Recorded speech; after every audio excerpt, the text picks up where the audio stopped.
কাঁচা হলুদের প্রলেপে সেরে উঠল পরিযায়ী শামুক খোল পাখি। দূরত্বটা নেহাতি কম নয়, ৬,০০০ কিলোমিটার। এতটা দূরত্ব পাড়ি দিয়ে সুদূর সাইবেরিয়া থেকে মেদিনীপুরের কোলাঘাটে আসে এশিয়ান ওপেন বিল বা শামুক খোল পাখিরা। কিন্তু দুঃখের বিষয়, শীতের শেষে বাড়ি ফেরার পথে চোরা শিকারীদের হাতে মারাও পড়ে অনেকে।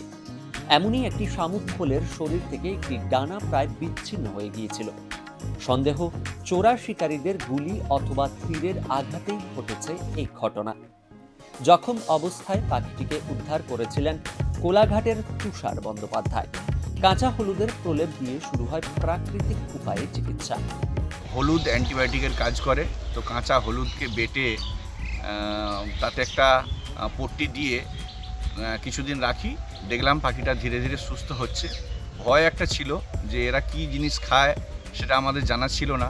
আমরা আমাদের তরফ থেকে ছাতু বা হরলিক্স এইরকম ধরনের গোলা কিছু জিনিস মাছ দিয়েছিলাম খাওয়ার জন্য, সেইভাবে কিন্তু খাচ্ছে না। পরবর্তীকালে একটু একটু খাচ্ছিল।